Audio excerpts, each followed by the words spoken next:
mbokk internet yu seneweb.com ñu ngi leen di sant bu baax a baax di leen gërëm yi tamit xam ngeen ko atum 2019 mi ngi buur jëm si jeex ñuy dëgmal atum 2020 yàlla nañ ko fekkee ak jàmm waaye laata loolu dañuy taxaw seetlu xool lan leen weesu lan leen dund si atum 2019 loo xam ne rafet na wala boog yàlla na jël si ay jàngat yoo xam ne dinañ dimbali si suñu ëllëg ngir suñu Sénégal bi nga xam ne moom la ñu bokk mu gën a ñoŋ loolu nag buñ koy def tey dañ si ànd ak koo xam ne mën nañ wax ne ndaw la waaye ku am njëriñ la si réew mi tey tamit buy wax askan wi dañ koy déglu bu baax a baax Pape Djibril Fall journaliste la xaltukat lay tamit am nañ mbégte loolu tamit waxtaan ak moom tey Pape Djibril Fall ñun lay sant bu baax di la gërëm si jotaay bi nga xam te ni may nga ñu ko tey. aleykum salaam ma delloo la nuyoo bi Mouhamed nuyu tamit ñi nga àndal di leen gërëm bu baax ci li ngeen ñu tànn dalal ngir ñu ñëw seq ak yéen waxtaan ci li nga xamante ni moom moo fi xew ci atum 2019 donc maa ngi ciy kontaan bu baax di nuyu bu baax a baax Seneweb ak ay kilifaam di leen féliciter ci liggéey bi nga xamante ni yéen a koy def depuis boobu parce que yéen ci précurseurs yi la Seneweb bokk ci wàllu liggéey bi nga xamante ni tey jii am na ci ay rakk yu bëri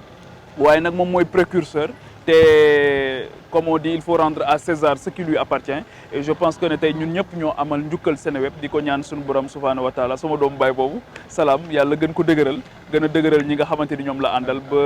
ñu gën ko mën daal incha allah. jërëjëf balaa ñuy dugg di xuus bu baax si waxtaan bi dañuy wax si wàllum forme parce que tamit dafa am solo nii fond amee solo. tey jii ñu ngi tase fii si màkkaanu askan wi. place de la nation. am benn taax bu koy mandargaal te mu nekk suñu ginnaaw. am gaynde bu ñuy gis suñu ginnaaw mi ay raaya ak ay emblème de la république. tey jii nii ban jàngat dañ si mën a def si daje bi ñu daje fii. xam nga Mouhamed réew symbole daf ci am solo boo gisee loolu bokk na ci li tax réew yi gën a rawante. comme niñ ko doon waxee léegi rek avant ñuy démarrer émission bi histoire ak géographie dafa am solo fokk nit ki xam ban rapport la am avec son histoire et sa géographie parce que loolu mooy koy permettre mu mën a mouvoir dans le temps et dans l'espace donc le Sénégal c'est une histoire mais c'est aussi une géographie boo xamante ni am na ay évolution mais loolu il faut que mu nekk ci suñu quotidien pour li nga xamante ni sax moom la ñu mbébét jamono yëpp di ko wax muy consensus te xam naa dinañ ci dellu si ndax dégg nañ président de la république de mu tudd ay conclusions consensuelles mais il faut que ñu d'accord ci lan la ñuy am consensus parce que loolu moo ñuy permettre ñu mën a def ay bons qualitatifs si lan la ñuy mën a def loo xamante ni wax dëgg fa yàlla ñëpp seen xol feex na ci ne lii moom c'est pour l'intérêt supérieur de la nation donc place bii ñu wax ne place de la nation la pour man symbolique la waaye li tax ma gën a sawar defe ko fii mooy rendre hommage ay ñoo xamante ni démocratie Sénégal taxawu ko ak jàppale seen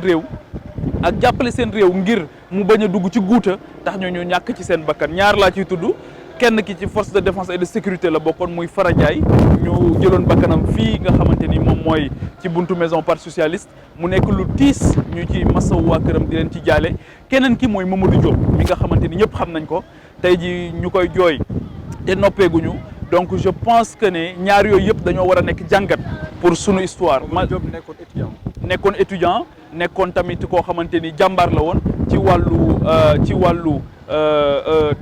wàllu bëgg réewam am benn idéal bu mu doon défendre et c'est ça qui est important mooy tey jii sunu réew lan la ñu jaral est-ce qu'on a une haute idée du Sénégal est-ce qu'on a une haute idée du sens de la République ak qu'est-ce que la République parce que aussi il faut que ñu d'accord Mohamed que la République dañ ko importer ba pare imposer ko léegi ñun ndax tey diggante boobaak léegi def nañ ci liggéey boo xamante ni indi nañ ci suñu contenu ba nga xamante ni képp koo xamante ni jóg nga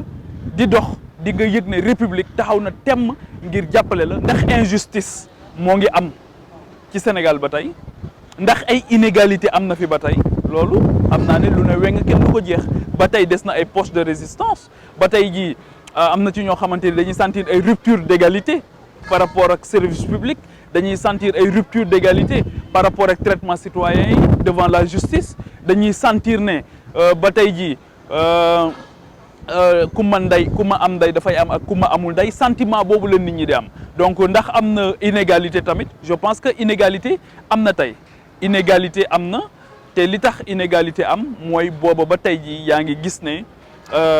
am na ci ñoo xamante ni maa ngi koy waxtaan ak démb ay nit ne leen am na foo xamante ni ba tey jigéen ñi pour ñu jot ci gynécologue problème la pour ñu am pédiatre problème la ñun on est à Dakar on peut se permettre même de changer des gynécologues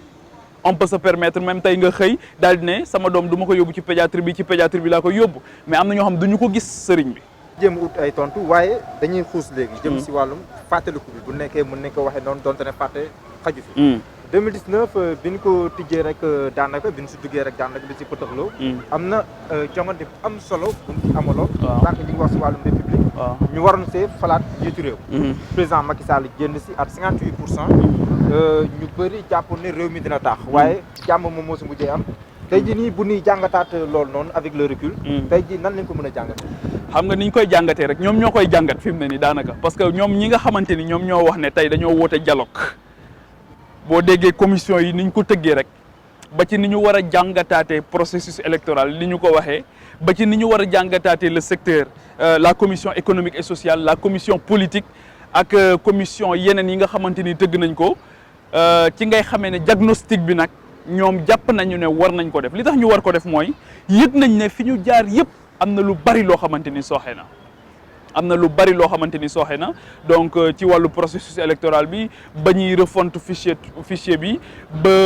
ba ni nga xamante ni noonu la ñu defee une refonte totale ba ni nga xamante ni parrainage bi ñu dugal ko avec une procédure d'urgence yaa ngi koy fàttaliku c'était le 19 avril yaa ngi dégg boo xamante ni daanaka Dakar dañ ko bunkériser woon donc yooyu yëpp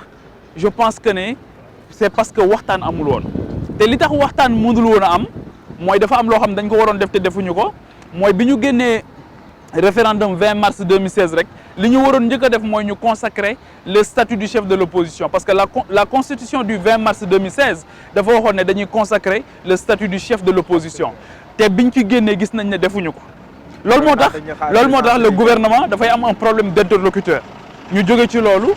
ñu ñëw assemblée nationale gis nga ñun suñu assemblée nationale yi ñuy am malheureusement assemblée nationale yi la yoo xamante ni il y a une majorité mécanique donc du permettre waxtaan bi ci war a am dëgg waxtaan bi du am loolu moo tax ñaata yoon nga fi dégg vote sans débat on vote sans débat. parce que parrainage bi rek. waaw on vote sans débat donc amul waxtaan donc tey loolu la ñu bëgg nii tey mais encore une fois xam naa dinañ ci ñëw est-ce que ki nga xamante ni moom moo koy conduire est-ce qu'il a le profil de l'emploi. est-ce que Sénégalais yi moom lañ wóoluwaat. est-ce que bon yan Sénégalais. après juróom-ñaari at d'exercice. waaw non waxuma non kii conduire le dialogue national laay wax. Famara Ibrahima Sagna donc dama ne est-ce que tey jii moom tollati na foo xamante ni war na mën a conduire liggéey bu toll noonu est-ce que war nañ ko yóbbu mu occuper kii bu toll noonu est-ce que jàng nañ ci li daloon Amadou Mahtar Mbow ci bi ñu ko joxee commission de réforme des institutions est-ce que jàng nañ ci li ñu joxoon Iba Der Thiam ci la rédaction de l'histoire du Sénégal est-ce que jàng nañ ci li ñu joxoon Doudou Ndoye d'abord la réforme foncière ginnaaw bi ñu joxaat ko Moustapha Souran rapport ba lan lañ ci def rapport Amadou Mahtar Mbow lan lañ ci def rapport assise de l'éducation yi lan lañ ci def rapport bi Souleymane Bassi Diagne déposé sur la réforme de l'enseignement supérieur lan lañ ci def énième initiative moo ngi nii boo xamante ni dialogue la président nee na dafay xaar ay waxtaan yu ay conclusions yu consensuelles mais encore une fois quelles sont les garanties quels sont les termes de référence est-ce que loolu waxtaanee nañ ko ñan ñoo ci nekk ñi ci nekk ndax am nañ une représentativité bi nga xamante ni tey war nañoo mën a wax au nom des Sénégalais et pour les Sénégalais qu'est-ce qui leur confère leur légitimité donc loolu yëpp aussi il faut que ñu xoolaat ko ba ci biir ba nga xamante ni nit ñi seen xol dina feex ci li nga xamante ni moom la ñuy gën a dégg nañ ay partis politiques d'opposition yu mag yu jàpp ne du ci bokk parti démocratique sénégalais du ci bokk muy lu bett ñu bëri ndax si fan yee ñu weesu rek bi ñuy dalloo jumaawu Massalikul Jinaan xalif général des Mourides Serigne Mountakha Mbacké jubóole woon na président Macky Sall ak président Abdoulaye Wade ñu bëri jàppoon ne benn technique la woon boo xamante ni dina gën a apaiser la tension politique au Sénégal mais bu ñu demee ba tey jii nii malgré loolu noonu amoon ñu ne PDS si bokk ndax du lay gën a lëjël maanaam la scène politique sénégalaise. xam nga Mouhamed man su fekkee ne da nga bëgg suma avis sur le dialogue national damay gis ne y a pas urgence d'aller vers un dialogue national et c'est quoi un dialogue national yaa ngi dégg est-ce que dialogue ak concertation benn la d'abord est-ce que tey jii bu ñuy dialogue dañu waroon a jiital ci fii Sénégal tollu tey le président vient d'être réélu avec 57%. mais booy dialogue est-ce que tey jii sa priorité dafa waroon a nekk su fekkee ne da nga nekk dans le temps de l'action est-ce que du da nga waroon a toog tey jii ak ñi nga xamante ni ñoo ŋànk le secteur économique rek le secteur privé waxtaan ak ñoom waxtaan boo xamante ni en termes de réforme di ngeen ko ne parce que pour man le temps de la politique dafa am le temps de l'action dafa am le temps de l'économique. bu ñu fàttali ko contexte bi mu ko lancé. xam nga dafa ne am na ay sénégalais yu ma voté. waaw lu war a tolloog au moins 42%. waaw ñooñu dinaa jéem a décrypter seen message. ndax dinaa jéem a xam lan moo tax voté ñu ma. dinaa sax woote waxtaan. ndax tamit si contexte boobu mu ko lancé woon. waaw xel mënut a nangu lool ndax mënu koo nangu lool moom président de la République jox ko tamit présomption de bonne foi. non xam nga le lieu par excellence du dialogue. c'est à l'Assemblée. C'est l'Assemblée nationale mais ñun yëbuñu sax ci Assemblée nationale ñun dañoo am Assemblée nationale am Haut Conseil des collectivités territoriales am Conseil économique social et environnemental am Haut Conseil du dialogue social am nañu Haut Conseil du dialogue social bu Innocence Ntap Ndiaye jiite ak Haut Conseil des dialogues des territoires bi Benoît Sambou yor te Benoît Sambou yor ko mais qu'est-ce qu'on veut encore lenn rek moo ci des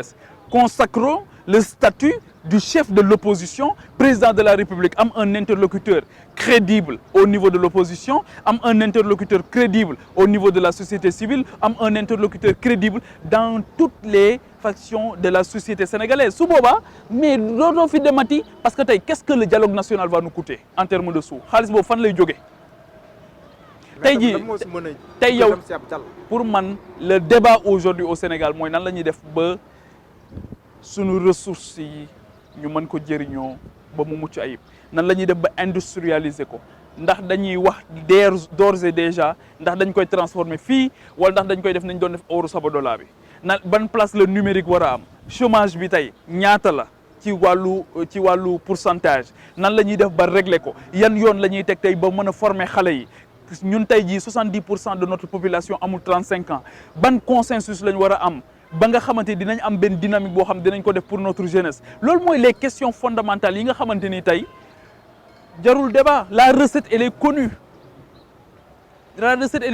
bon léegi nee na d'ici 3 mois dinañ ko rendre conclusion yi dégg naa sax ci biir commission yi ñu ne am na commission boo xam gouvernance ak lutte contre la corruption la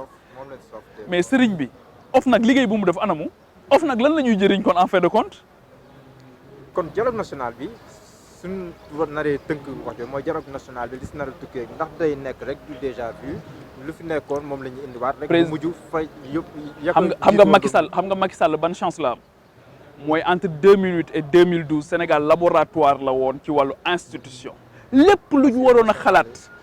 ci institution ana la charte des assises nationales anamu tey jii boobu boo ko mais nan ngay defee charte waaw mais nan ngay defee charte des assises nationales am ko ba pare mu nekk une mine d'or nga jëlaat ay borom xam-xam yu mag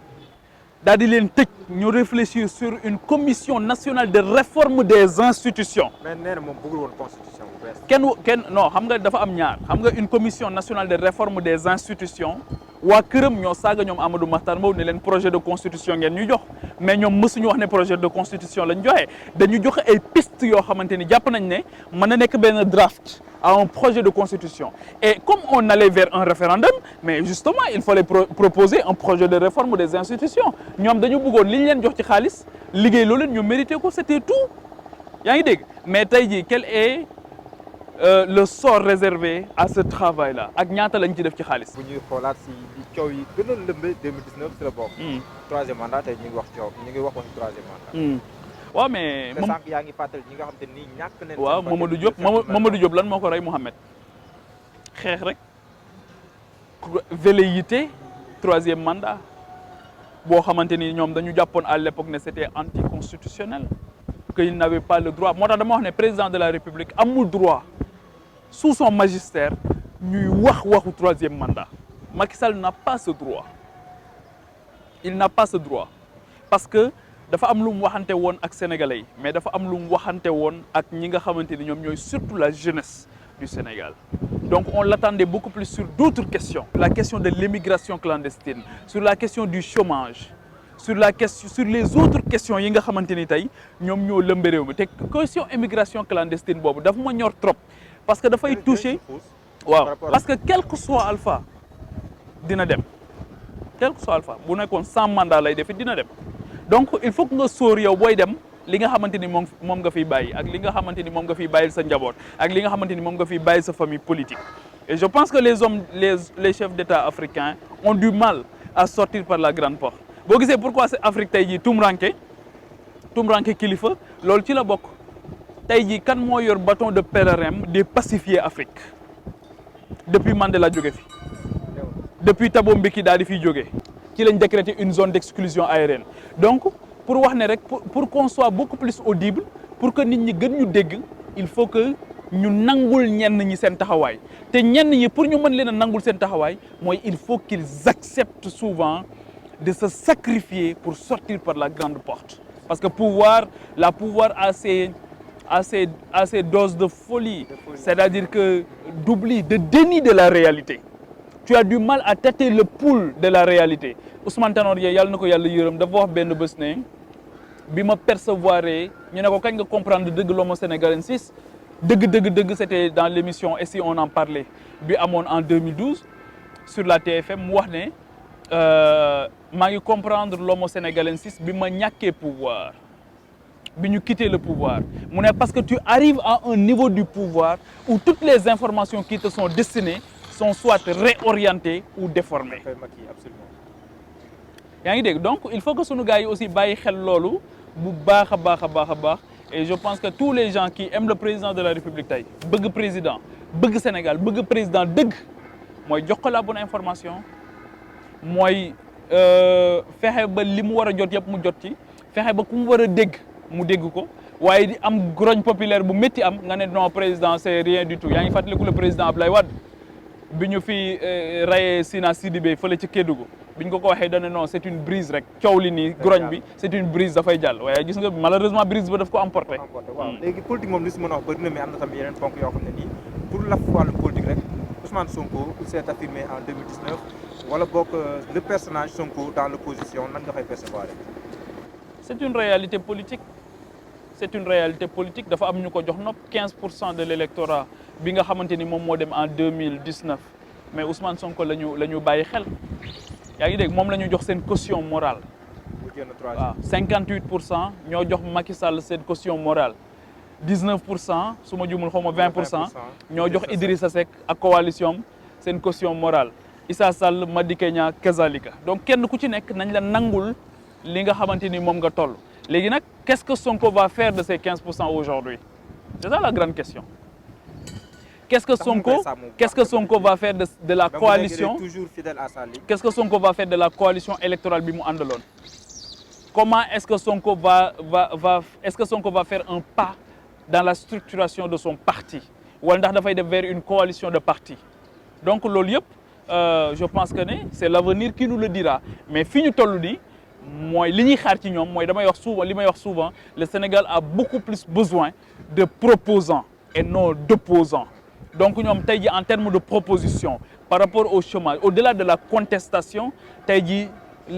fan la ñu nar a egg tey ci participer à l'éveil d'une conscience citoyenne fexe ba nit ñi xam njëriñu carte électeur waaye ñu bañ a installer nit ñi rek dans un débat boo xamante ni stérile polémique boo xamante ni dañ koy entretenir ñoom entre les politiques waaye li ñu soxla dëgg mooy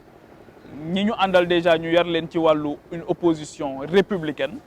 yar leen ci wàllu conscience citoyenne yar leen ci wàllu xam seen réew bëgg seen continent kenn ku ci nekk def noonu je pense que ne tout le monde se mettra dans cette dynamique de construction et le Sénégal s'en portera que mieux. waaw ñu jàll léegi si beneen ponk muy dund gi jamono ji bu nekkee ne président Macky Sall mën na baaxoo ne que juróom-ñaari at bi mu fi njëkkoon a def li yokk si njëg yi bëriwul. waaye 2019 bi muy jeex am na lu yëngal réew mi li fi am mooy yokkute bu am si njëgu courant yi. xam nga man li ma gëm mooy Macky Sall ñemewul yokku man li ma gëm mooy Macky Sall ak gouvernement li leen suñu sañoon benn njëg du yokku suñu sañoon laa wax de léegi seen sañ-sañ fan la toll. ndax dañu am tey ñoo xamante ni wala loo xamante ni mooy xoj président ba prix bi ni mu flambé te li tax essence ak gasoil seen flambé doy waar mooy dafay am incidence sur les autres produits de consommation loolu moo ci métti parce que bu képp kuy utiliser matière boobu électricité la ngay jaay nag sañ nga ko yokku ndaxte yokku na donc loolu moo tax ma gëm ne ak boo fàttalikoo ci 2011 crise de l'électricité bi nga xamante ni juddu woon na xëyul woon rek taxaw dafa am yu ko jiitu woon ay préalable yooyu yokk ci la bokk ndax d'habitude duñ ko yokkee rek après waaw non parce que boo yokkee mbir mi mën naa dem ba tàmbalee ñàkk nag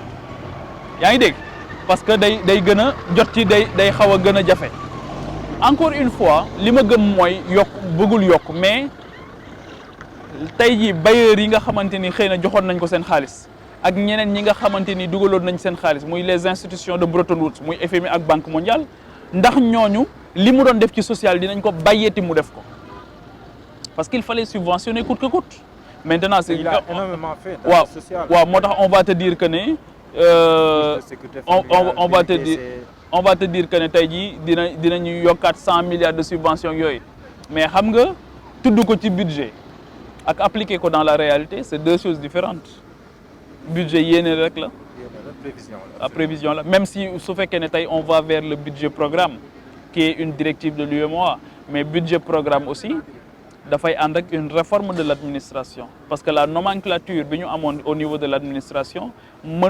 mënul accompagner le budget programme donc il nous faut aller vers des réformes en profondeur de l'administration réformes yooyu aussi on les attend toujours mais ñëwagul ba tey def nañ fi séminaire gouvernemental sur l'administration président joytu na ba sonn mais encore une fois dafa mel ni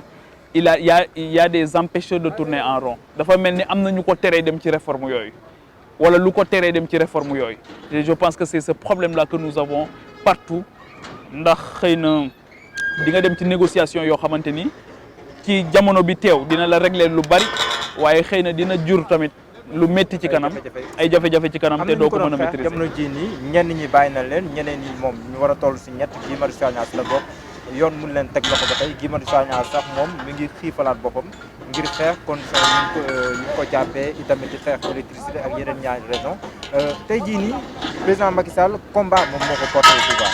bu ñu demee bay tamit ay nit di xeex électricité ak nu nga ko mënti xeexee nu jàppaleen si ndax lu yoon la wala boog ndax day nekk benn recul démocratique.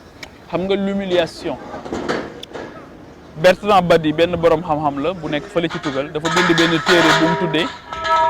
bu mu tuddee le temps des humiliés le temps des humiliés waaw Bertrand Badi la dafa tudd benn téere bu mu ne l'humiliation est une pathologie dans les relations internationales tey jii humiliation gis nañ ko ci li nga xamante ni xew na ci bi ñuy samp CREI yi gis nañ ni ñu jëlee ay nit gis nañ ni ñu leen yóbbu gis nañ liste bu ñu génne woon tudd ay nit ne sàcc ngeen xaalisu Sénégal am na sax ñu doon fi wax dañu sàcc ay tableau palais loolu yëpp ci humiliation la nekk yaa ngi dégg am na ci ñoo xamante ni bind nañ ci Facebook ku mel ni Adama Gaye yaa ngi dégg jël ko gis nañ ni mu def ak moom gis nañ tey jii ñoom Guy Marius Sagna gis nañ docteur Babacar Diop ak ñeneen ñi nga xamante ni yëpp tey damay gis ne en fin de compte qu'est-ce qu'on veut régler quel est l'enjeu xam nga enjeu mooy Mouhamed lan ngay gagner wala lan ngay perte ci acte bi ngay poser quel est l'enjeu aujourd'hui d'avoir Guy Marius Sagna en tôle quel est l'enjeu am na ñu ne buñ ko bàyyee noonu rek ce serait un précédent dangereux kenn ku dox dem ba jàpp si kii pale yi jàpp nañ ne loolu oui mais gis nañ ni fi jamonoy Abdoulaye Wade gis nañ ko dawal taxi am ba ci buntu palais bi bàyyi taxi bi ñaata nit la ñu gis ñu taal seen bopp buntu palais récemment y a pas un Diop là bu lakkoon boppam foofu ba dee un certain Cheikh Diop waaw waa APR dem nañ fa waa APR dem nañ fa manifester ak ñeneen dem nañ fa manifester gis nga bi ñu dindee kii Aliou Sall waa këram it dem nañ foofu manifester ne président bëgguñu lool bëgguñu nga dindi ko donc je pense que ne il faut que ñu am raison et puis bu ñu topp ombre bi ba proie bi rëccuñu ombre bi mooy le fait que Guy Marius Sagna jàpp ci kii bi mais proie bi mooy lan lu yëngu la ko yëngal moo ko ëpp doole lan moo jur loolu en réalité lan moo jur loolu yaa ngi dégg contestation dafa am solo sens de la contestation ñu koy poser dafa am solo mais la démocratie a ses emmerdements je suis certain que si Macky Sall était dans l'opposition aujourd'hui il aurait cautionné ça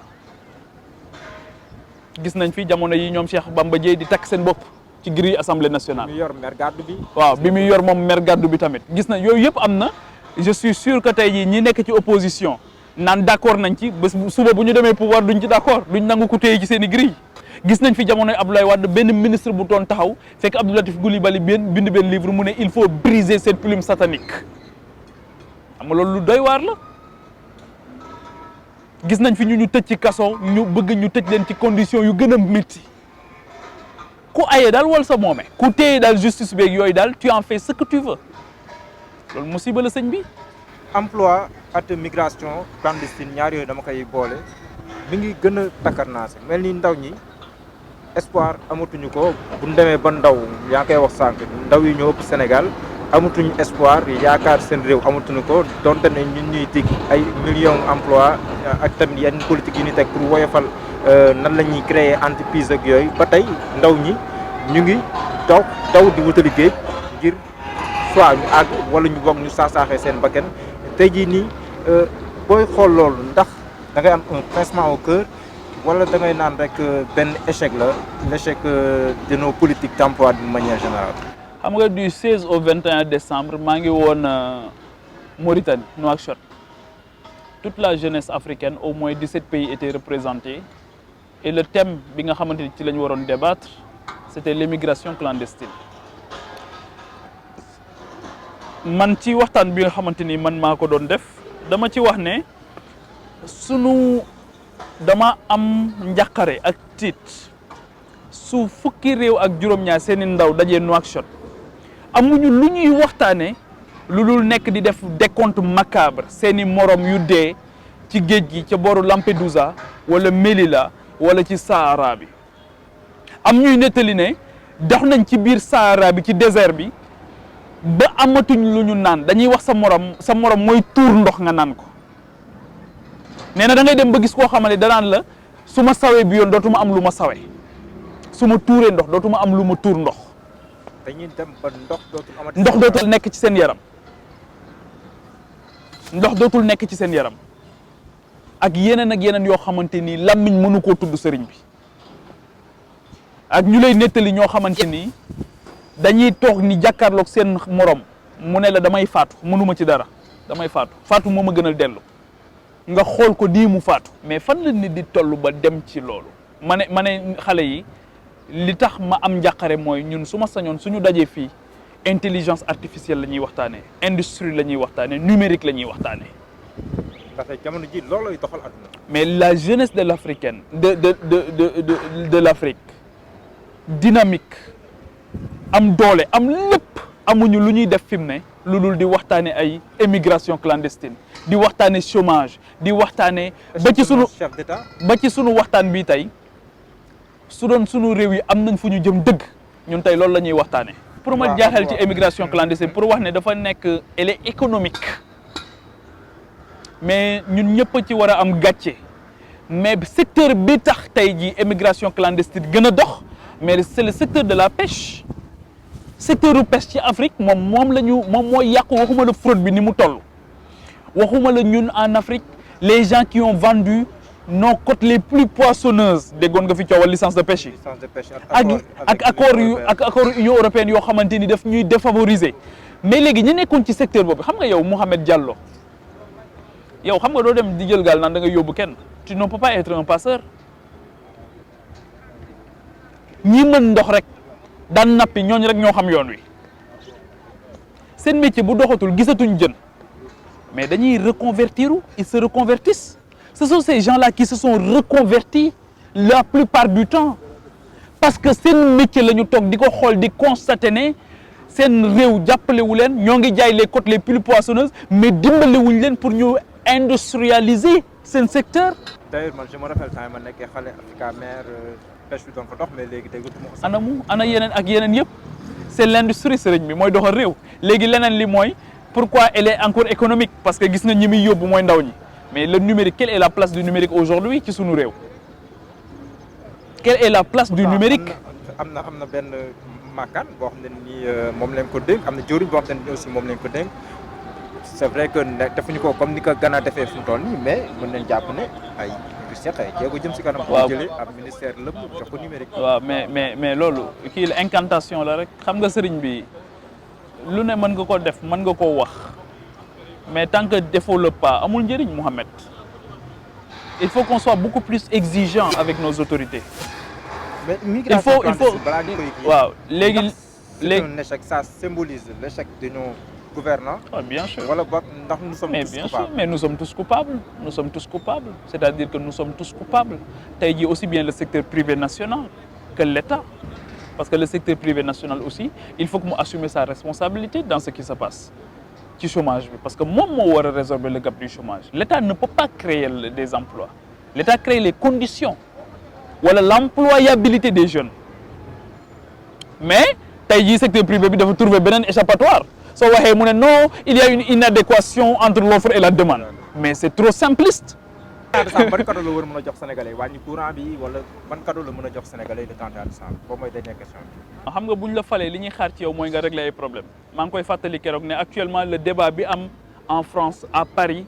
par rapport ak seen mairie bi ñu jëm mooy kan mooy régler question embouteillage yi kan mooy régler la question de l'écologie la question du logement